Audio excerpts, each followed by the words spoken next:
Nu, Žalvaris Dakar. Gyvi.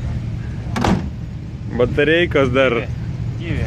Yra dar parako statinėse. Viskas gerai. Dar ropojam.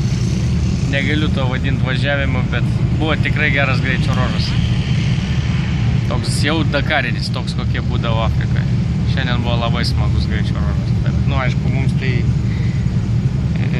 šiaip tik ropojom, kad tik davažiuot, nes jau tikrai ant paskutinio garbės žodžio mašina. Tai va, bet net jūros lyga susirgo, dykumo, įsivaizduoji. Be amortizatorių taip galas linguoja, kad blemba. Tai jau galva susisuko. Tai kur amortizatorius palikai? Dakare. Vakar iš tikro užmušėm vieną, šiandien damušėm antrą. Tai lingavom taip, kad gyvenime taip važiavęs nebuvo.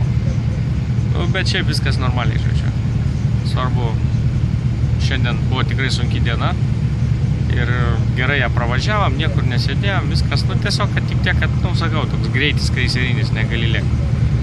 Tai dabar jau rytoj tikiuosi, kad iki podiumo davažiuosim. Liko 150 km greičio ruožo. 150 kalnuose serpantinai, bet ten jau nei smėlio, nei kopo. Tai tikiuosi, kad daroposim. Šiaip ne taip. Tai koks jausmas? Trūko tikrai, netrūko išgyvenimų, išbandymų. Pirmas tau pačiam Dakaras kaip tikram vairuotojui, rimtam, vat. Ne, tai iš tikro faktiškai beveik viskas ir buvo taip, kaip mes galvojom, gal tik tiek, kad dėl mašinos, žinai, aišku, galvojom, kad jinai geriau laikys, kad taip jinai birės, tai nebuvo tokių. Kokių pamokų gavai iš Dakaro?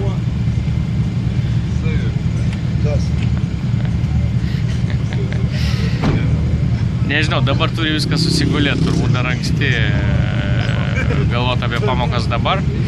Turi viską susigulėti ir tada pailsėsiu ir galėsiu pasakyti, bet tam reikia biškį laiko.